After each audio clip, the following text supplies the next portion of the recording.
ใช้สื่อให้เป็นประโยชน์ภายในประเทศควรจะมีรายการวิทยุ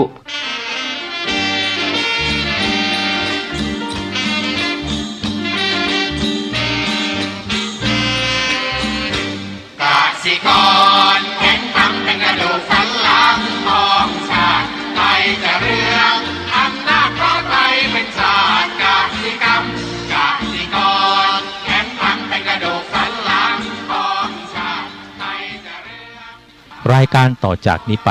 ขอเชิญท่านผู้ฟังทุกท่านเข้าสู่รายการดีมีคุณค่าน่าติดตามรายการเกษตรเพื่อชีวิตดำเนินรายการโดยกลุ่มรักเกษตรประสานงานโดยนายพิชัยคงพิทักษ์คณะเกษตรมหาวิทยาลัยเชียงใหม่หมายเลขโทรศัพท์053944030ขอเชิญทุกท่านติดตามรับฟังได้ณบัดนี้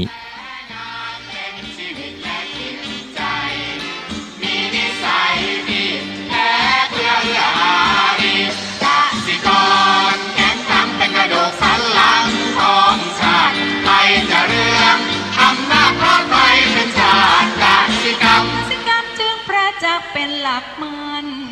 อาชีพสำคัญผู้ไทยที่ไรสีใครจะเก็บใครจะแข็งแรงทวีสวัสดีครับท่านผู้ฟังพบกับรายการเกษตรเพื่อชีวิตสำหรับวันนี้เสนอเรื่องตัวเตือนผู้ประกอบการตอนที่4ก่อนเข้าสู่รายการก็มีธรรมะมาฝากท่านผู้ฟัง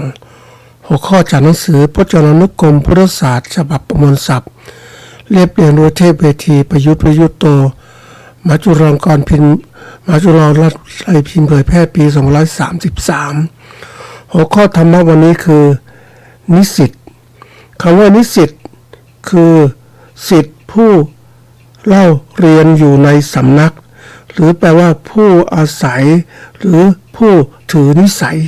นะทีนี้อีกคำหนึ่งเนี่ยก็คนส่วนใหญ่ก็ต้องรู้ก็คือคำว่านักศึกษานะอันนี้คำว่านักศึกษาเนี่ยก็คือว่าผู้ที่มีความรู้สอบไล่ได้ไม่ต่ำกว่ามัธยมศึกษาตอนปลายตามหลักสูตรของกระทรวงศึกษาธิการหรือเทียบเท่าและเข้ารับการศึกษาในสถาบันอุดมศึกษาซึ่งนักศึกษามีบทบาทสำคัญในการแสวงหาความรู้และพัฒนาตนเองเพื่อเตรียมพร้อมรับผิดชอบต่อตนเองและสังคมอันนี้เป็นความหมายของนักศึกษาส่วนนิสิตนี่ก็แน่นอนก็จะมองในรูปแบบที่เราเรียนอยู่ในสำนักนี่นักศึกษาเองก็แน่นอนว่าเรียนอยู่ในสำนักเหมือนกันแต่ว่าในสถาบันอุดมศึกษาต่างๆทีนี้ว่ามีสำคัญเหมือนกันก็คือว่าบทบาทคือแสวงหาความรู้และพัฒนาตนเองนะเพื่อเตรียมรับผิดชอบต่อตนเองและสังคมนะอันนี้เป็นความหมายของเขาเรียกว่าหัวใจสำคัญของการพัฒนาคนในสังคมเรียกพัฒนาสังคมนั่นแหละก็ต้องมีคนต้องมีเป็นผู้ที่มีเป็นนักศึกษาหรือเป็นนิสิตนะทีนี้ในความหมายของส่วนใหญ่คนจะมองว่านิสิตในส่วนใหญ่ก็คือว่าเป็นผู้ที่ศึกษาในสถาบันทางพุทธศาสนาส่วนนักศึกษาก็มองว่าในศึกษาในสังคมทั่วไปในสถาบันทั่วไปทีนี้ในความหมายจริงๆเนี่ยอาจจะใกล้เคียงก็ได้แล้วแต่คนจะตีความแต่สำคัญที่สุดก็คือว่าผู้ที่จะเป็นนักศึกษาหรือนิสิตก็ตามต้องหาความรู้และพัฒนาตนเองนะอันนี้เป็นตัวสำคัญที่สุดก็คือพยายามต้องศึกษาอย่างต่อเนื่องนะให้คือในระหว่างศึกษาจะมีช่วงเวลาหนึ่งเรียกว่าเวลาการเป็นนักศึกษาหรือนิสิตก็ช่วงเวลาหนึ่งแต่ที่นี้คนเราเนี่ยพูดตรงๆว่าการที่เราจะพัฒนาความรู้และพัฒนาตนเองเนี่ยก็จำเป็นจะต้องมีการศึกษาที่เรียกว่าศึกษาที่ต่อเนื่องการศึกษาที่ต่อเนื่องก็คือว่าตัวสำคัญมากเลยคนหลายคนก็มองว่าศึกษาเอาเท่านี้พอแล้วนะแต่ความจริงแล้วมันหยุดไม่ได้โลกยุคใหม่ก็เรียกการศึกษาที่ต่อเนื่อง มันมีอะไรใหม่ๆเกิดขึ้นมาตลอดเวลาแล้วถ้าเราไม่เรียนรู้พัฒนาตนเองเนี่ยเราก็ไม่สามารถจะเขาเรียกว่ารับผิดชอบต่อตัวเองได้และสังคมได้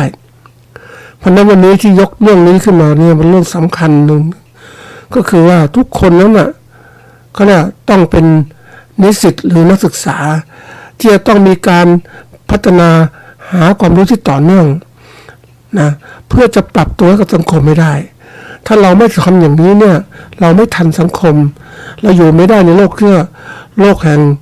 เขาเรียกโลกาภิวัตน์คือการที่โลกนั้นแผ่กระจายความเจริญไปที่ต่างๆนะมันทั่วถึงไม่หมดเพราะนั้นเราเองเนี่ยอยากจะอยู่ในโลกเหล่านี้ได้อย่างปลอดภัยก็ต้องมีความเจริญมีความก้าวหน้าทางความรู้ความสามารถต่างๆเพื่อเราจะอยู่บนโลกนี้ให้ได้ถ้าเราอยู่ไม่ได้คืออยู่เราไม่มีการพัฒนาตนเองก็อยู่ไม่ได้และจะเป็นผู้ที่ลำบากเขาบอกชนชั้นในสังคมมันมีเขาบอกง่ายๆเดี๋ยวนี้ชนชั้นล่างชนชั้นกลางและชนชั้นสูงนะชนชั้นสูงนี่คือผู้ที่เป็นมีเงินมีทองต่างๆชนชั้นกลางก็พวกของพวกข้าราชการพวกอะไรต่างๆเหล่านี้นะยังมีพ่อค้าอะไรต่างๆนะแล้วก็ชนชั้นล่างคือคนผู้ใช้แรงงานแล้วก็เกษตรกรต่างๆซึ่งเป็นอยู่อย่างนี้เขาต้องบอกว่าถ้าเราอยากจะให้เจริญก้าวหน้าทุกคนต้องขยับมาไม่ว่าชนชั้นล่างชนชั้นกลางให้มันแบบเสมอกันนะอยู่ในระนาบเดียวกันใกล้เคียงกันแต่ถ้าว่าสังคมที่ด้อยพัฒนาเนี่ยไอ้สามเหลี่ยมจะสูงขึ้นชนชั้นสูงมีจำนวนไม่มากร่ำรวยและครองอำนาจต่างๆชนชั้นกลางก็ระดับหนึ่งแต่ชนชั้นล่างได้กว้างขวางมากประเทศด้อยพัฒนาก็เป็นอย่างนี้แต่วันนี้ฝากทุกคนนะคิดว่าเราเองไม่ใช่ด้อยพัฒนาเพียงแต่ว่าเราอาจจะไม่มีโอกาสที่พัฒนาตนเองหรือว่ามองเห็นความสำคัญในการว่าเราไปน้อยเกินไปเพราะฉะนั้นวันนี้อยากจะฝากว่าท่านเกษตรกรหรือผู้การเกษตรแล้วแต่อย่าหยุดนิ่งนะท่านผู้ฟังต้องศึกษาและพัฒนาความรู้ตัวเองต่อเนื่องความสามารถต่างๆให้มากขึ้นมองโลกอย่างเขาเรียกว่าทะลุปลุกโปร่งเพื่อเรานั้นสามารถจะทำอะไรต่างๆได้ผลกำไรจากการประกอบการเกษตรของเราถ้าเราไม่รู้นี่จะลำบากทีเดียวนะวันนี้เข้าสู่เรื่องของเราก็คือว่าเรื่องตัวเตือนผู้ประกอบการนะตัวเตือนผู้การไม่ว่าเกษตรหรือว่าผู้การอาชีพอื่นแล้วแต่ก็จะเป็นสิ่งหนึ่งที่เราต้องมีตัวเตือนเพื่อที่จะทำให้เรานั้นเขาเรียกว่ามีความรู้ในการที่จะพัฒนาตนเองนะเป็นสิ่งสำคัญมากในการที่ว่าเรานั้นเนี่ยนะจะอยู่รอดได้ยังไงก็มีตัวเตือนนะคำว่าตัวเตือนเนี่ยเขาในความหมายของการประกอบธุรกิจคือการแจ้งเตือนหรือสัญญาณที่ช่วยเตือนผู้ประกอบการให้รับรู้ถึงสถานการณ์หรือปัจจัยต่างๆที่มีผลกระทบต่อการดำเนินธุรกิจเช่นสัญญาณเตือนการขาดสภาพคล่องหรือการเปลี่ยนแปลงในตลาดหรือเพื่อที่ให้สามารถแก้ไขแล้วก็ปรับตัวได้ทันเวลานี้ตัวเตือนมันจะมีทุกขณะนะตัวเตือนอาจจะลำดับที่หนึ่งก็คือตัวเตือนที่ว่าภายนอกเลยนะก็เรียกว่าปัจจัยต่างๆภายนอกนะไม่ว่าสภาพเศรษฐกิจสังคมการเมืองการปกครองสิ่งล้อมเป็นตัวเตือนภายนอกที่รอบๆเราตัวเตือนตัวที่สองคือตัวเตือนภายในคือตัวเราเองเนี่ยเราคิดวิเคราะห์ต่างๆทั้งหมดพัฒนาตนเองอย่างไรนะอันนี้ก็เป็นตัวเตือนที่เรียกว่าอยู่ภายในตัวเราทีนี้มันมีอีกตัวเตือนคือตัวเตือนสภาพเรียกว่าระหว่างภายนอกกับตัวเราก็คือตัวเตือนในการประกอบการเนี่ยมันก็ว่าเป็นปฏิสัมพันธ์ระหว่างภายนอกกับภายในก็คือตัวเตือนระหว่างประกอบการก็คือการงานของเราที่เราทำออกนอกตัวนี่แหละเราก็จะต้องเอาตัวเตือนต่างๆที่เกิดขึ้นไม่ว่าจะเรื่องของเราทำงานสมมุติเราทำการเกษตรเราจะมีตัวเตือนการเกษตรของเราว่าเฮ้ยเราทำเอาตัวอย่างเนี่ยอย่าปลูกข้าวเงี้ย ตัวเรากำลังทำปลูกข้าวอยู่เนี่ยนะมันก็มีความรู้ทางภายในด้วย ความรู้ภายนอกตัวเตือนภายนอกตัวภายในมันก็ออกมาในสิ่งที่กำลังทำอยู่นี่ระหว่างทำข้าวปลูกข้าวต่างๆเนี่ยตัวเตือนให้น้ำมันไม่พอมันน้ำขาดแคลนต้นข้าวแย่แล้วเนี่ยมันแห้งเหี่ยวแล้วมันขาดน้ำต้องสูบน้ำให้เขาอย่างเนี้ยนะอันนี้ตัวเตือนมันจะเตือนทีนี้ความไวในการเตือนเนี่ยเราต้องสังเกตให้เป็นสมมติว่ามันเริ่มข้าวขาดน้ำใบก็เริ่มเหี่ยวลงนะต้องรีบสูบน้ำทันทีหาน้ำรีบทีนี้ถ้าเรามันเตือนมันบอกแล้วเราไม่ฟังเราไม่สังเกตเนี่ยมันก็จะตอนนี้แหละมันก็จะเหี่ยวไปหมดเลยเหี่ยวไปหมดถ้ามันได้น้ำไม่ทันก็ตายนี่คือตัวเตือนเพราะฉะนั้นในการที่เราจะรู้จักใช้ตัวเตือนเนี่ยเป็นตัวสำคัญที่สุดในการบอกเราว่าถึงจังหวะเวลาที่เราต้องเริ่มคิดเริ่มหาทางแก้ไขแล้วเพราะทุกอย่างเนี่ยมันเป็นสิ่งที่เตือนเราตลอดเวลาถ้าเราสังเกตเป็นมันจะบอกเรานะเหมือนเราเองนะตัวเตือนเรื่องการตลาดเฮ้ยดูสินี่เราก็จะเอาข้าวไปขายที่ตลาดเราต้องมีตัวเตือนเราขายได้ดีตรงนี้ดีไหมขายตรงนู้นดีไหมเพราะหลังนี้ติดต่อราคาเป็นยังไง มันก็เตือนเราให้เราหาทางออกที่ดีหรือเปลี่ยนแปลงไปในทางที่ดีขึ้นถ้าเราช้าเนี่ยมันหมดโอกาสนะท่านผู้ฟังนะอันนี้ตัวเตือนก่อนนี้คนตัวเตือนนี้แน่นอนเราต้องเรียนรู้ให้เร็วไม่ว่าตัวเตือนภายนอกตัวเตือนภายในและตัวเตือนในระหว่างที่เราทำธุรกรรมหรือกิจการของเราเนี่ยเราเขาเรียกต้องมีการศึกษาตัวเตือนให้มันชัดเจนมันตัวเตือนอะไร มันจะบอกอะไรบ้างคนเราเนี่ยถ้ามันไม่ตัวเตือนส่วนใหญ่คนไม่ก็สำคัญเท่าไหร่เพราะว่าจะเตือนอะไรนะบางคนก็บอกว่ามันไม่ถึงเวลายังไม่เห็นมีสภาพอะไรเด่นชัดเลย ก็เอาเราไว้ก่อนนะแต่คนบางคนเขาฉลาดและตัวเตือนนี่บอกเลยว่ามีข้อสถานการณ์ว่าเศรษฐกิจไม่ดีนะอย่างเราไปเชื่อส่วนใหญ่ตัวเตือนเราเนี่ยมักจะเชื่อหมอดูบอกงี้ใช่ไหมตัวเดียวเตือนแบบนี้ก็พาไปไม่มีหลักมีฐานแต่ตัวเตือนทางพุทธศาสนาต่างๆก็จะมีหลักเกณฑ์มีปัจจัยต่างๆตัวเตือนว่าเราทำผิดทำถูกยังไงมันบอกได้หมดเราต้องหัดรู้ตัวเตือนในการทำธุรกิจก็เช่นกันเราก็ต้องหัดรู้ว่าไอ้เตือนแบบนี้คืออะไรสภาพคล่องในวันนี้เนี่ยอย่างวันนี้ก็มีตัวเตือนเรื่องเศรษฐกิจการซื้อขายไม่ค่อยดีเลยซื้อขายอย่างเนี้ยวันก่อนไปเจอทุเรียนขนมาจากจันทบุรีนะท่านผู้ฟังมาขายจำนวนมากทีเดียวเลยมีทั้งลูกเล็กลูกใหญ่เราก็รู้ว่านี่นะการขายอย่างนี้ทำไมมันบอกเราได้ไงก็คือผู้ซื้อสินค้าทุเรียนเนี่ยส่วนใหญ่เป็นลูกค้าต่างประเทศคือจีนเขาซื้อน้อยลงเพราะนั้นทุเรียนที่เอามาขายเนี่ยเจ้าของสวนมาขายแล้วพ่อค้าคนกลางระดับหนึ่งรวมกลุ่มกันมาขาย เพื่อจะเอาเพื่อจะกระจายคือถ้าเก็บทุเรียนไว้นานๆก็เสียเหมือนกันก็ต้องรีบขายอย่างนี้นี่คือตัวเตือนมันก็ลามมาถ้าเรามองนี้ปุ๊บนี่ขนาดทุเรียนยังเป็นอย่างนี้แล้วพืชผลของเราจะเป็นอย่างไรมันก็บอกได้อีกนะถ้าเรารู้จักการที่เชื่อมต่อกันในการที่เราจะได้ตัวเตือนหรือไปอิงต่างๆได้หมดเลยเราต้องไวเรื่องนี้แล้วศึกษาเศรษฐกิจของประเทศที่ดีนะเราต้องรู้ตัวเตือนอันที่สองก็คือรู้ตัวเตือนแล้วก็รีบสังเกตตัวเตือนแล้วก็ปรับตัวเองพัฒนาตนเองให้เร็วที่สุดอย่าช้าถ้าช้าแล้วมันไม่ทันเหมือนกับที่ว่าต้นข้าวมันเหี่ยวว่าขาดน้ำมันบอกเลยนะตอนต้นข้าวขาดน้ำเนี่ยเรามาดูต้นข้าวอย่างเดียวบางทีมันก็ช้าไปนะเราดูอะไรรู้ไหมดินนาที่มันแตกระแหงมันแห้งเมื่อมันแห้งปุ๊บเนี่ยมันก็เริ่มแตกละต้นข้าวเป็นพืชตระกูลหญ้ามันก็ยังอยู่ได้อยู่แต่ว่าถ้าแตกระแหงแล้วเนี่ยนะโอ้โหนะนี่จะเริ่มปัญหาตามมาอีกงั้นแตกระแหงไอ้พวกเมล็ดวัชพืชต่างๆที่มันเกิดขึ้นมันก็จะขยายตัวมากขึ้น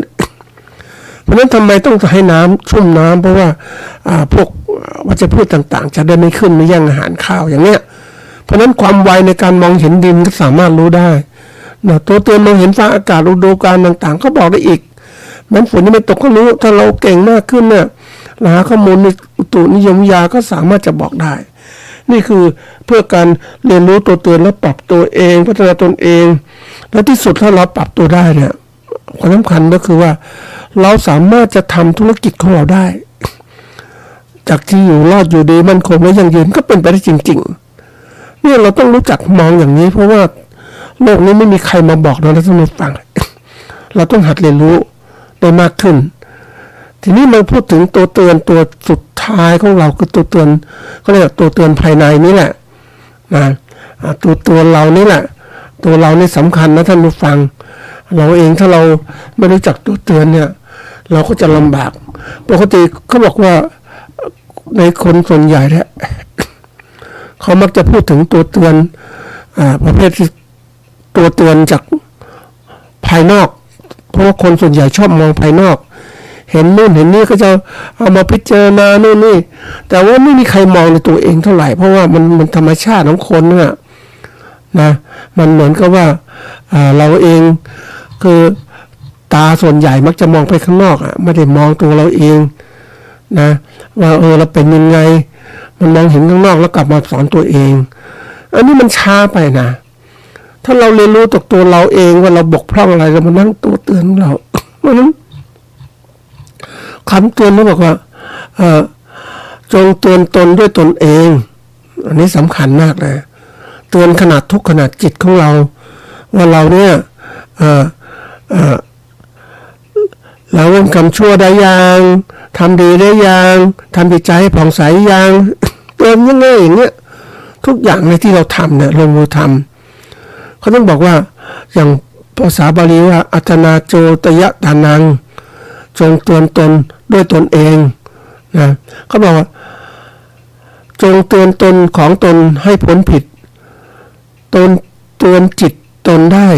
ใครจะเหมือนตนเตือนตนไม่ได้ใครจะเตือนนะอย่าแช่เชือนนะจงเตือนตนให้พ้นภัยนะอันนี้ก็เป็นสิ่งสำคัญที่สุดเพราะว่าปกติเนี่ยคนเราเนี่ยบอกว่ามันจะเตือนอะไรแล้วแต่บางทีมันก็มองข้ามสัญญาณเตือนเพราะเราเองก็บอกเราก็คิดว่าเห็นผลก็ต่อเมื่อสิ่งที่เกิดขึ้นมาแล้วนะคือชอบอย่างเนี้ย ชอบเห็นผลถึงจะมาเตือนแต่ที่คนฉลาดเขาบอกว่ายังไม่เห็นผลเลยแต่เห็นเหตุแล้วเนี่ยเอาเหตุมาเตือนเลยถ้าทำอย่างนี้ผิดนะอย่างนี้มันรู้คือเราเองต้องหัดนะท่านผู้ฟัง ไม่มีใครเราว่าเราเองเนี่ยมันเหมือนกับทุกคนเนี่ยแน่นอนถ้าเราอยากเจริญก้าวหน้าในพัฒนาชีวิตของตัวเองเนี่ยเราต้องเตือนตนตลอดเวลาว่าสิ่งที่มีอยู่เนี่ยปัจจุบันเป็นยังไงนะอนาคตจะเป็นยังไงนะอดีตเป็นยังไงมันผ่านแล้วแต่อนาคตก็ยังไม่ถึงปัจจุบันสำคัญที่สุดพยายามเตือนตนเองว่า วิเคราะห์ตนเองอยู่ตลอดเวลาอย่างช่วงนี้ที่เอาเรื่องนี้มาเตือนเพราะว่าสถานการณ์การเศรษฐกิจสังคมการเมืองของสิ่งแวดล้อมต่างมันไม่ค่อยดีเพราะนั้นเนี่ยถ้าอยู่ภายใต้สถานการณ์ที่ไม่ดีเนี่ยจะทำการงานต่างๆก็คิดมากเลยเพราะนั้นเราก็จะมาเตือนตัวเองว่าเราต้องขาดเขาเรียกว่าการมองกระจกดูบ้างมองกระจกดูส่องตัวเราเองมันเป็นยังไงบ้างมันมีสภาวะของการ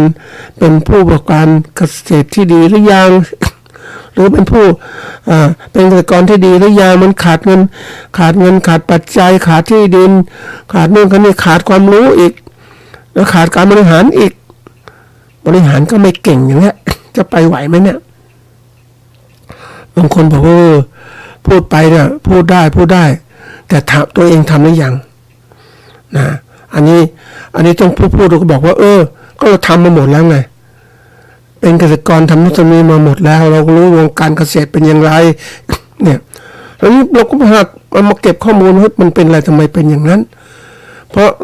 ก่อนเนี่ยเราไม่มีตัวเตือนมากมายเราไม่รู้เราไม่มีความรู้ที่มากพอมันก็เลยกลายเป็นว่าขาดอะไรขาดตัวเตือนในการประกอบการธุรกิจของเราว่าเฮ้ยเราเป็นยังไงบ้างนะ ปกตินั้นเราเองหลายๆคนเนี่ยก็จะเตือนตนตามสถานการณ์คือเหตุการณ์ที่เกิดขึ้นขณะนั้นมันมีแวดล้อมสถานการณ์อะไรบ้างก็จะเตือนอย่างเงี้ยเตือนแล้วก็เราไปทำนะมันก็เลยว่ามันก็เกิดเขาเรียกว่าเกิดผลจากการต่างๆมันจะทำให้เราปรับตัวนะแต่ถ้าเราไวขึ้นเราก็จะปรับตัวเราก่อนได้ไม่ต้องให้มันเกิดเหตุการณ์ต่างๆเกิดขึ้นมาเราปรับตัวซะก่อนอย่างวันเนี้ยบางทียังนึกถึงก่อนไปซื้อหนังสือมาเล่มหนึ่ง เรื่องของความเป็นจริงของสิ่งแวดล้อมที่เปลี่ยนแปลงไปว่ามันเกิดขึ้นอย่างไร นะมันเกิดขึ้นเพราะว่าอย่างโลกที่เปลี่ยนแปลงสภาพดินฟ้าอากาศเปลี่ยนไม่เหมือนเดิมนะโลกเดี๋ยวนี้มันร้อนขึ้นนะเพราะสภาพที่เราสร้างขึ้นมาสภาพบรรยากาศที่เราสร้างขึ้นมามันผลเสียต่อสิ่งแวดล้อมนะมันก็เลยกลายเป็นผลเสียตามมาแต่ถามว่าคนส่วนใหญ่รู้ไหมให้ความสำคัญไหมไม่เคยรู้ไม่ความสำคัญเพราะว่าอะไรยังไม่ถึงตัวเองไงตัวเองเห็นชัดเจนต้องจะเชื่อแต่ความจริงแล้ววันนี้นักวิทยาศาสตร์เขามองดู ก็เห็นผลแล้วเห็นผลในความจริงเหมือนกับว่าไม่เคยคือได้เห็นฝนมันตกนะท่านผู้ฟังก่อนสมัยเด็กๆก็มองเห็นฝนก็ว่ามันตกทีมันก็มันก็มีสมัยก่อนก็ฝนไล่ช้างมาเป็นแต่ละช่วง มาเตือนไว้ก่อนแรกๆไม่มากพอมันไม่ติดกันแล้วก็สักพักหนึ่งเนี่ยมันก็ฝนตกจริงๆนะฝนไล่ช้างมาชุดแรกๆมันไม่สม่ำเสมอแต่ฝนมันตกจริงๆนะแต่ไม่ก่อนมันไม่มากอย่างนี้นะมาฝั่งมันตกก็ยังมันตกก็ตกแต่วันนี้มันไม่ใช่มันตกแบบก็เรียกว่าถล่มมาเลยประเภทที่เรียกว่าอากาศแปรปรวนแล้วมันก็ปรับตัวสภาพของมันตกหนักทีเดียวหนักมากเลยพอเจออย่างคนนั่งดูฝนที่มันตกเนี่ยชั่วโมงกว่านั่นเองท่านผู้ฟังโอ้โหน้ำมากจริงๆนะมันแตกต่างไงมันนี่คือปริมาณที่มันเกิดขึ้นเพราะนั้นนักวิทยาศาสตร์ก็เลยเก็บข้อมูลเหล่านี้มันเป็นเพราะอะไรก็เพราะโลกมันเปลี่ยนเราเองถ้าเราไวตัวเองนี้ก็รู้ว่านี่มองภายนอกแล้วที่มาถึงตัวเราทำอะไรต่างๆนี่จะบอกว่าต้องมีการประเมินตนเองว่าเฮ้ยเราขาดตกบกพร่องเราจะเป็นเกษตรกรเป็นผู้การเกษตรมันต้องพัฒนาตนเองวันนี้เกษตรกรธรรมดาเนี่ยมันก็เป็นได้ก็เป็นได้แต่ทำแล้วไม่ได้กำไรนะทุกท่านยิ่งปัจจุบันนี้บอกว่าเกษตรกรถ้าไม่มีความรู้ที่มากพอนะเลิกเถอะมันทำไปแล้วมันเหมือนกับว่าทำแล้วกำไรนิดเดียวเสียเวลาคุ้มค่าชีวิตที่ต้องลงทุนไปเป็นอาชีพอื่นดีไหมอย่างเงี้ยแต่ถ้าเราจะเป็นคนต้องพัฒนาตนเองมากมายทีเดียวถึงบอกว่าไม่ธรรมดาเลยเกษตรกรเราบอกใครๆก็ทำได้มีข้อความเสี่ยงไหมเป็นไหมอะไรไหมมันต้องบอกว่ายิ่งถ้าเราไม่มีความรู้เราก็เสี่ยงมากที่สุดอะท่านผู้ฟังทำแล้วประสบปัญหาคือมันขัดทุนทำไมเกษตรกรถึงไม่ร่ำรวยเพราะมันมีความเสี่ยงต่างๆเกิดขึ้นมากมายปัจจัยที่มันผลกระทบต่อการเกษตรของเรามากมายทีเดียวทั้งภายนอกและภายในแล้วก็ตัวเราเองด้วยเราไม่เก่งพอที่จะเป็นเกษตรกรผู้นำเกษตรกรในการเกษตรที่ทำแล้วกำไรนะบางคนที่บอกทำไมก็พ่อแม่เราก็ทำมานานก็ยังอยู่ได้ใช่อยู่ได้ประคับประคองไปอยู่ได้อย่างนี้นี่ตกก่อนเราไม่เคยเดือดร้อนอะไรเพราะว่าในน้ำมีปลาในนามีข้าวนะมันมีตลอดเวลาไม่ได้ติดเดินเราจะกินที่ไหนก็ได้นะปลาไม่ต้องเลี้ยงเด็กก็ปลาก็มาน้ำในบ่อมันมีทุกอย่างมีหมดแต่วันนี้มันไม่ใช่แล้วในน้ำไม่มีปลาในนาไม่มีข้าวในนามันปลูกข้าวในนาแล้วนาไม่มีข้าวเพราะไม่มีน้ำเนี่ยอย่างเนี้ยมันอยู่ไม่ได้มันต้องคิดนี่โลกมันเปลี่ยนแล้วอะเราจะยินเพราะฉะนั้นในการที่เรารู้โลกจะเปลี่ยนเนี่ยเราก็รีบปรับตัวซะก่อนหาความรู้มากขึ้นอย่างน้ำไม่พอเนี่ยเราเตรียมหาแหล่งน้ำนะอย่างที่นี้ขุดบ่อนะขุดบ่อทำที่เก็บน้ำทำน้ำบ่อน้ำบาดาลน้ำสำรองไว้เนี่ยมันต้องเตรียมอย่างนี้หมดเลยปรับตัวแล้วก็ต้องจะปลูกอะไรต้องศึกษาตลาดให้มันดีมันลดความเสี่ยงที่เกิดขึ้นนี่คือการบริหาร ความรู้ลูกใหม่มันไม่ธรรมดานะท่านผู้ฟังมันต้องคิดมากๆเหมือนกันนะยอมรับว่าเกษตรกรที่อยู่รอดได้เกษตรกรที่อยู่รอดได้ไม่ใช่เกษตรกรประเภทที่เรียกว่าอยู่ไปพอมีพอกินพอใช้ไม่ใช่อยู่รอดจริงๆก็คือมีความมั่นคงได้จริงๆมีเงินเก็บเอาไปทำอื่นได้มากมายแต่ทีนี้มันไม่ใช่แล้วมันเปลี่ยนไปหมดแล้ว เพราะอะไรเราไม่ได้คิดการล่วงหน้าเพราะฉะนั้นการที่เราคิดการล่วงหน้ามามองตัวเราเองมันขาดตกบกพร่องหลายเพราะฉะนั้นวันนี้เราจะหวังพึ่งว่าให้การศึกษาเท่านี้พอแล้วนะทำได้ก่อนก็บอกเกษตรกรเนี่ยนะไม่ต้องศึกษามากมายก็ดูทำได้อยู่แล้วเพราะว่ามีทุกอย่างพร้อมธรรมชาติก็พร้อมวันนี้ไม่ใช่ท่านผู้ฟังถ้าคุณไม่มีความรู้เรื่องบริหารธุรกิจเกษตรนะคุณก็ทำแล้วขาดทุนใช่ไหมหรือทำเขากินอย่างเงี้ยแต่คุณลูกคุณไม่มีอนาคตว่าคุณไม่มีเงินไปส่งให้ลูกเรียนใช่ไหมอันนี้ก็ตัวสำคัญต้องหัดคิดวิเคราะห์เพราะนั้นวันนี้ถึงบอกว่าเราต้องหัดศึกษาให้มากขึ้นอย่าไปหยุดนิ่งโลกมันเปลี่ยนคุณต้องเปลี่ยนก่อนโลกจะเปลี่ยนรองรับการเปลี่ยนแปลงของโลกให้มากขึ้นการที่เรามาดูตัวเองเนี่ยเตือนตนของเราว่ามันขาดตรงไหนเนี่ยอันนี้สำคัญมากนะท่านผู้ฟังเราต้องรู้ตัวเองวิเคราะห์ตนเองจุดอ่อนจุดแข็งวิกฤตโอกาสเราไหวไหมเนี่ยนะเราต้องหัดคิดแล้วท่านผู้ฟังเพราะว่าอะไรนะเราต้องทำทุกอย่างนะวันเนี้ยปกติที่บอกว่าทุกคนจริงๆก็คือผู้บริหารทั้งนั้นแหละจะเขาเรียกเป็น CEO จะบริษัทเล็กก็คุณเป็นหัวข้อคุณบริหารตนเองมันดีแล้วก็บริหารอยู่รอดอย่างไรนะไปเจอคนที่เขาแบบไม่ใส่ใจเรื่องนี้นะกลายเป็นว่าถูกสิ่งแวดล้อมบงการสิ่งแวดล้อมบงการก็คือว่าไม่ได้ปรับตัวเองไว้ก่อนเหมือนสิ่งแวดล้อมเนี่ยมันอากาศเย็นก็ไปเอาผ้าห่มมาห่มนะอากาศร้อนก็หาที่ระบายอากาศต่างๆคือเราเตรียมการเพื่อบริหารแบบไปวันๆเลยไม่เคยคิดตามข้างหน้าว่าเหตุการณ์จะอะไรเกิดขึ้นอย่างนี้เรามีความพร้อมนะมีพัดลมมีผ้าห่มมีอาคารบ้านช่องดีหมดเลย อากาศภายนอกจะเปลี่ยนแปลงไงเราก็อยู่ได้นะเงินเราพร้อมสินค้าจะเกษตรสินค้าอะไรจะขึ้นหาเงินกินเพิ่มขึ้นเรามีเงินเราอยู่ได้เพราะเราบริหารเป็นใช่ไหมเราต้องหัดคิดเพราะนั้นวันนี้ทุกคนเราต้องเป็นผู้บริหารตนเองบริหารตนเองให้รู้อยู่รอดได้นะเราเองเนี่ยเขาบอกว่าเป็นหลักพุทธศาสนาบอกว่าหากเราตั้งสติให้อยู่กับเราตลอดนะเราจะรู้ทันและเตือนในสิ่งที่เรากำลังคิดกำลังทำกำลังพูดนะสิ่งเหล่านี้แหละจะพยายามให้เราเข้าใจสิ่งต่างๆที่เกิดขึ้นจะได้ไม่หลงนะเราจะไม่รู้นะ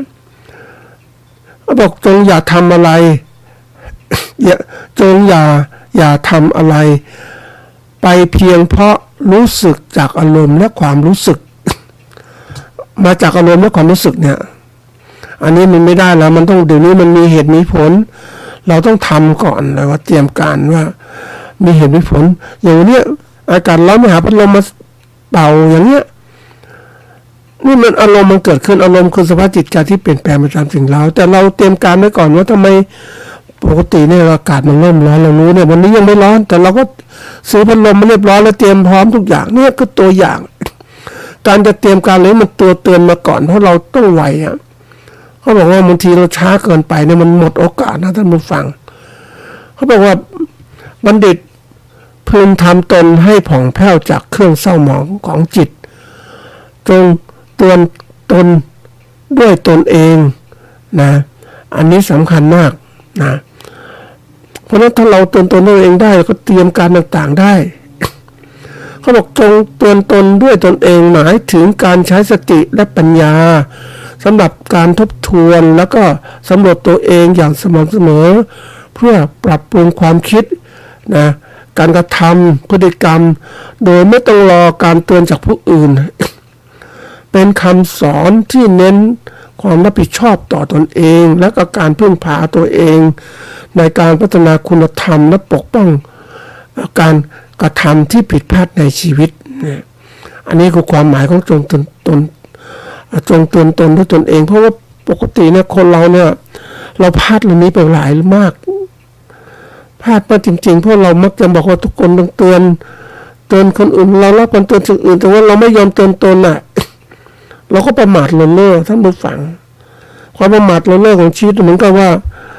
เราเป็นเกษตรกรเนี่ยเราประมาทเราก็ใช้ชีวิตไปเรื่อยๆของเราเนี่ยไม่เคยคิดอะไรนะเพราะว่ามันถูกความคิดมันน้อยเนื่องจากว่าการศึกษาน้อยก็ไม่คิดอะไรก็ทำไปที่พ่อแม่บอกนั่นแหละเราก็คิดแค่นั้นนะถ้าคิดแค่นั้นก็ทำได้เท่านั้นเพราะนั้นโลกมันเปลี่ยนแล้วคุณไม่มีความรู้เรื่องการบริหารธุรกิจการตลาดต่างๆเนี่ยคุณทำได้ก็ขาดทุนนะยิ่งตอนนี้คู่แข่งคุณไม่ธรรมดาเลยคู่แข่งของอุตสาหกรรมการผลิตข้าวเนี่ยมันก็มีคนอื่นทำได้ดีกว่าเราอีกยิ่งก็ทำดีคุณภาพของเขาดีราคาขายก็ดีต้นทุนก็ต่ำเขาก็ชนะเราขายไม่ได้ราคาแพงนะเขาบอกว่าตรงนี้ต้องสำคัญในการสำรวจตัวเองนะคือการที่ว่าอันนี้มันคือเขาว่ามันสำรวจตัวเองตรวจสอบความคิดคำพูดการกระทำว่าอย่างเสมอว่ารู้เท่าทันสิ่งต่างๆที่เกิดขึ้นข้างใน อย่างวันนี้ถึงบอกว่าเราสำรวจตัวเองเนี่ยเมื่อสำรวจแล้วเนี่ยนะก็ต้องการรู้ตัวมีสติอยู่ตลอดเวลาว่ากำลังทำอะไรคิดอะไรพูดอะไรและสิ่งนั้นถูกต้องหรือไม่นะอันที่สามก็คือการยับยั้งชั่งใจเมื่อรู้ว่าตัวเองว่ากำลังทำผิดคิดผิดพูดผิดให้รีบยับยั้งชั่งใจ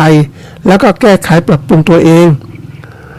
การถัดมาคือการไม่โทษผู้อื่นรับผิดชอบต่อความผิดพลาดของตนเองไม่โทษผู้อื่นหรือสิ่งแวดล้อมนะการพึ่งตัวเองเป็นสิ่งที่พึ่งแห่งตนพัฒนาตนเองโดยไม่ต้องรอให้ผู้อื่นมาคอยนะคำสั่งสอนหรือตักเตือนคนเราเนี่ยต้องฟังอย่างเราวันนี้ถ้าเป็นเกษตรกรบอกเรารู้ไหมว่าเรากำลังทำแล้วเนี่ยมันได้ผลไหมเนี่ยทำอะไรได้อะไรคิดอะไรได้ผลไหมมันจะมีกำไรหรือขาดทุนเราคิดก่อนนะปกตินักบริหารธุรกิจก็จะคิดปกติเราส่วนใหญ่เรามักจะคล้ายกับคิดในสมองเนาะอะไรก็คิดอยู่สมองอย่างเนี้ยนะมันก็เป็นก็เรียกว่าเป็นกรอบแนวคิดที่มีในสมองเราแต่ถ้าเราไม่เอาออกมาวางเป็นตัวหนังสือหรือเป็นแผนงานในกระดาษวางแล้วเขียนเราอยู่ในสมองก็สับสนอยู่ดีคิดไปคิดมากลับไปกลับมามันก็หัวร้อนเปล่าๆท่านผู้ฟังปวดหัวต่างหากแต่ทีนี้เขาจะมีการคิดออกมาว่ามันเอามาวางในกระดาษวางกระดาษปุ๊บมันจะเห็นการเชื่อมโยงความคิดแต่ละหมวดแต่ละข้อเป็นยังไงเชื่อมโยงตัวไหนอย่างไรก่อนหลังอย่างไรมีเหตุมีผลอย่างไรยิ่งยุคปัจจุบันเราเจอผู้บริหารที่เขาฉลาดเนี่ยเขามีแผนการเขาบอกว่าสรุปความคิดของเขาเนี่ยเล่นอยู่ในกระดาษแผ่นเดียวอะท่านผู้ฟัง หัดคิดอย่างเงี้ยมันเห็นว่าจะพัฒนาตัวเองถูกต้องมันทำอย่างนี้จะผิดอย่างไรมันมีการมองเห็นการก็เรียกขั้นตอนการดำเนินการต่างๆแล้วมองเห็นผลต่างๆที่จะเกิดขึ้นได้ถ้าทำแบบนี้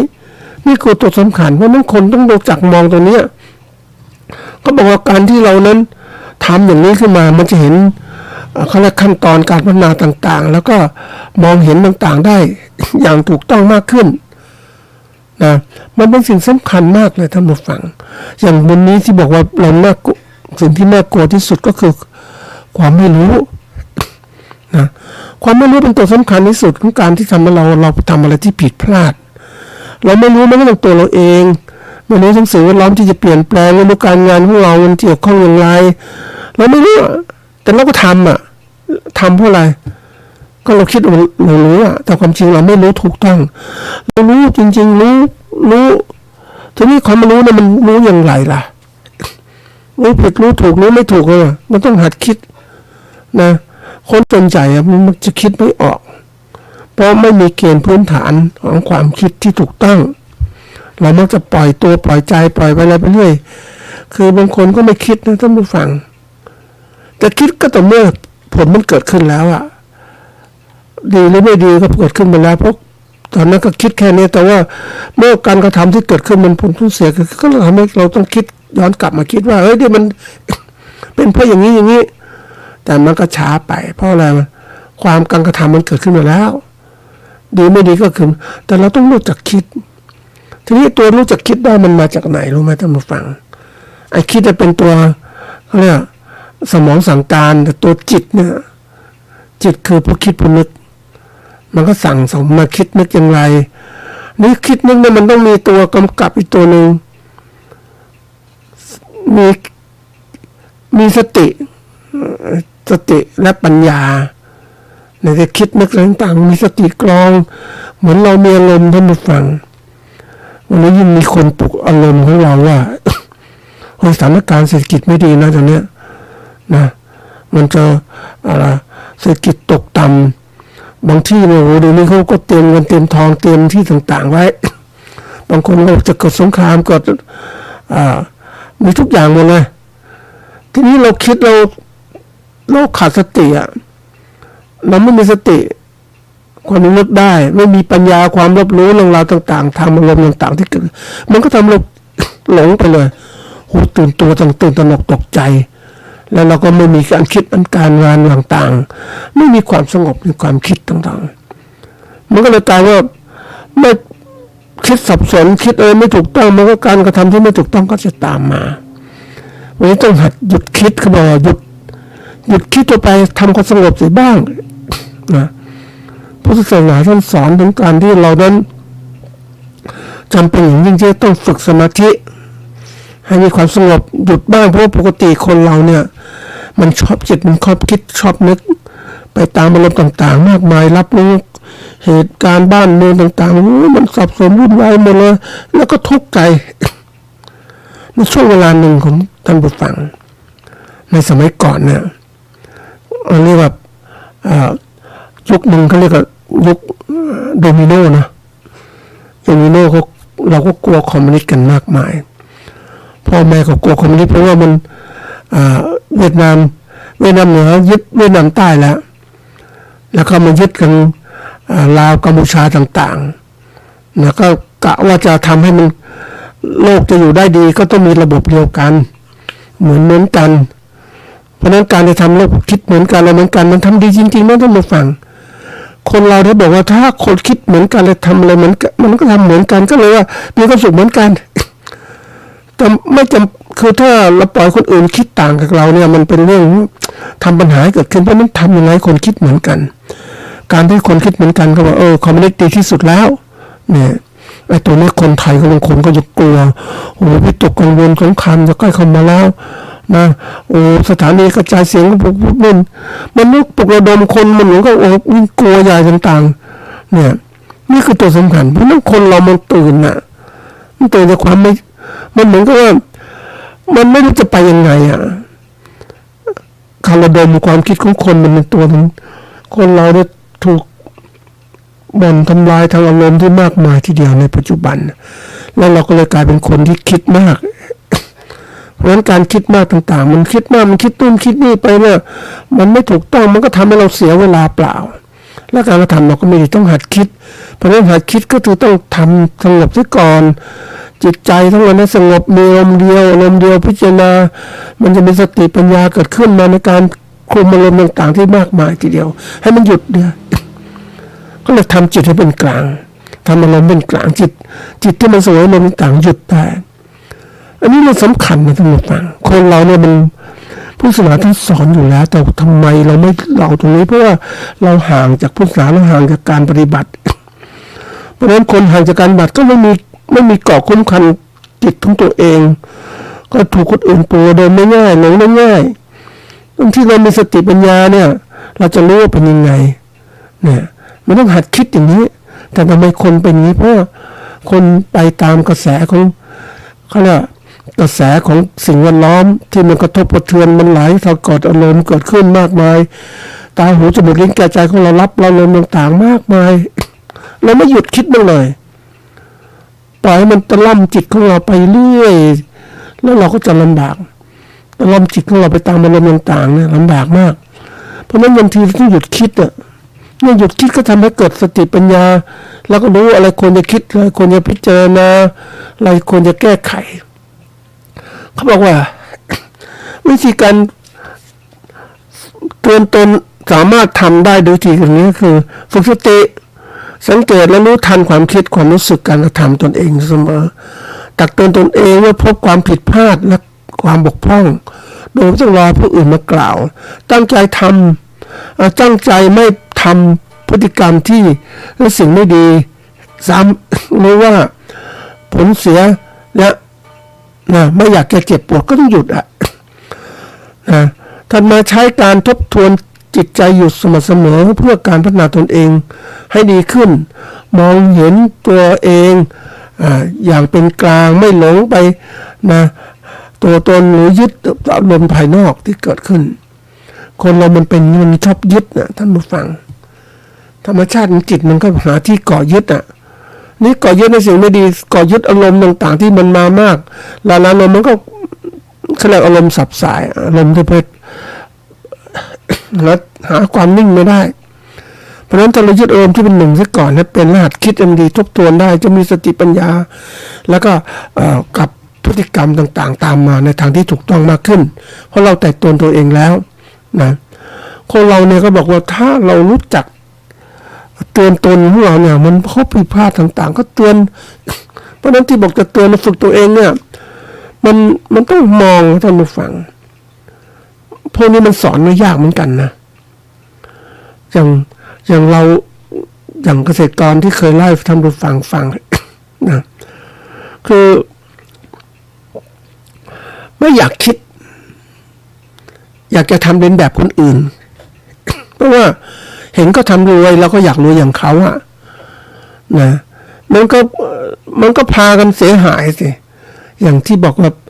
ยกตัวอย่างที่บอกเกษตรกรคนหนึ่งเขาปลูกกุหลาบปลูกมานานเก่งมากเลยทำทุกอย่างแล้วก็เขาตลาดเขาก็ดีเพราะมันมีผู้ผลิตน้อยแต่เสร็จแล้วคนหนึ่งก็มาคนอื่นก็มาอีกเรียนแบบการปลูกกุหลาบก็กลายเป็นว่าขายกุหลาบแข่งกันจนก็มันราคาต่ำแล้วก็อยู่กันไม่ได้เราเองก็เช่นกันนะเราก็ดูเราก็ทำฝึกข้าวของเราเนี่ยทำข้าวมาเนี่ย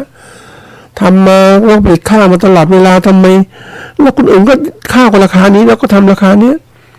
นะไม่รวยสักทีท่านผู้ฟังเพราะเราไม่มองถึงข้อบกพร่องหรือปัญหาที่เกิดขึ้นนะเราต้องหัดรู้วันนี้ที่บอกว่าคนที่มีความรู้เนี่ยเดี๋ยวนี้จำเป็นนะท่านผู้ฟังความรู้ทางโลกก็จำเป็นโลกของเราในโลกของการเกษตรก็มีความรู้ด้านอาชีพของเรารู้ต้องปลูกข้าวต้องรู้ต้องข้าวให้มากที่สุดนะรู้อาชีพแล้วเนี่ยอันที่สองก็ต้องรู้สิ่งแวดล้อมสังคมเป็นยังไงต้องการข้าวมากไหมสภาพตลาดเป็นยังไงนะอันนี้คือเรื่องของสังคมเราถัดมาคือความรู้เกี่ยวกับการบริหารธุรกิจของเราที่มันเกี่ยวข้องกับสังคมเนี่ยอันนี้สำคัญมากเลยนะมันเรื่องการกระทำที่เกิดขึ้นแล้วไอ้ความรู้อาชีพเราคิดเราเป็นอาชีพอยู่แค่นี้คิดก็เป็นอาชีพต้องหาตรงนี้แต่การลงมือทำสำคัญต้องพัฒนาตัวนี้นี่ตัวที่บอกว่าคิดเพื่อจะบริหารธุรกิจแล้วก็ทำบริหารธุรกิจของเราเนี่ยนี่มันลงมือการกระทำแล้วต้องคิดให้ดีเพราะถ้าเราไม่ทันเนี่ยก็จะมีปัญหาต่างๆเกิดขึ้นได้มากหลายคนคิดไม่ทันนะเพราะว่าเราไม่เคยฝึกไอ้สิ่งนี้ต้องฝึกนะท่านผู้ฟังบางทีเราเองคิดเราไม่ฝึกเราก็บอกเราอยู่แค่นี้ดีแล้วที่สุดแล้วเนี่ยเราเก่งแล้วมันก็เป็นโลกของเราอ่ะเรามีทิฏฐิมานะก็ถือโลกของเรานี้เราเก่งแต่ถ้าเราเก่งในโลกของเราอ่ะเรามาดูว่าโลกของเราเขาเป็นยังไงบ้างอันนี้โอ้โหไม่ธรรมดาท่านผู้ฟังแล้วเขาเรียนรู้โลกภายนอกอย่างเกษตรกรผู้นำก็เรียนรู้โลกภายนอกนะเขาต้องเก่งว่าเปลี่ยนแปลงทำธุรกิจเป็นยังไง อย่างเคยได้มีโอกาสสัมผัสกับคนที่เขาเป็นผู้ประกอบการเกษตรเขามาจากเกษตรกร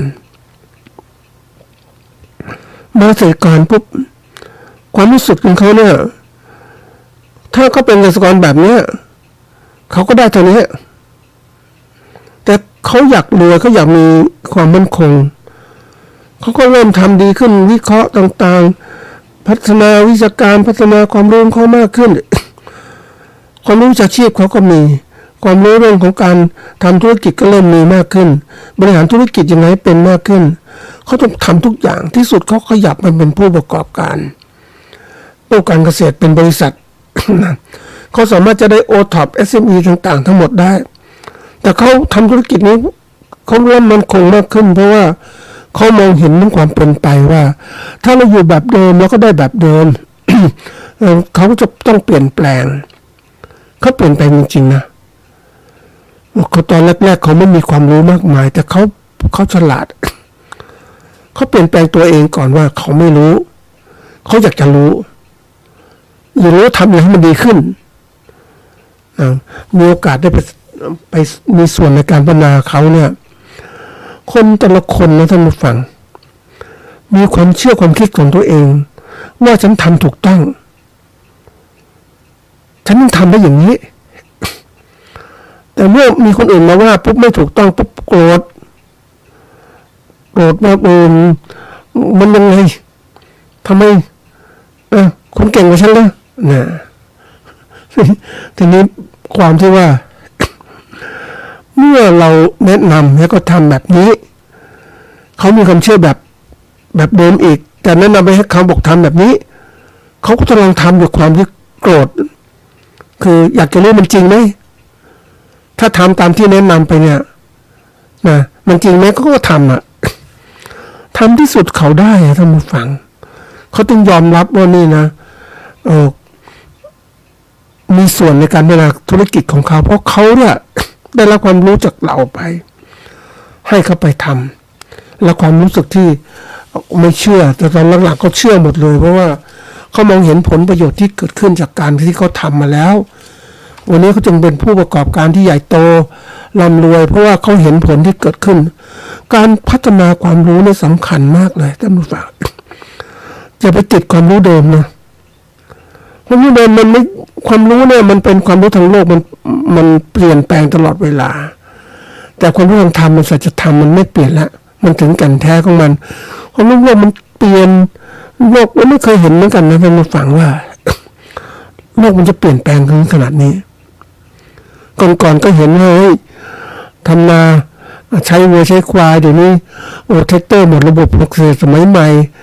ให้ปุ๋ยให้น้ำแล้วเดี๋ยวนี้เขามีการศึกษาเก็บข้อมูลต่างๆความร้อนของลมอุณหภูมิต่างๆที่เกิดขึ้นโลกมันร้อนขึ้นต้องแก้ไขอย่างไรจะปลูกพืชตัวนี้มันต้องดูแลพิเศษอย่างไรจึงได้กำไรดีๆนะมันไม่ธรรมดานะท่านผู้ฟังยิ่งไปมองให้มันคุณคือถ้าคนไม่เปลี่ยนแปลงมันยึดแบบเดิมมันไม่กล้าเขาต้องดูว่าการเปลี่ยนแปลงนั้นเป็นสิ่งแรกที่ต้องคิดต้องพิจารณาแต่การไม่เปลี่ยนแปลงอยู่แบบเดิมเนี่ยมันก็เหมือนเดิมเราต้องการหาสิ่งใหม่ๆที่เกิดขึ้นนี่คือการเข้าสู่ความรู้แจ้งไม่ใช่รู้แจ้งมันแค่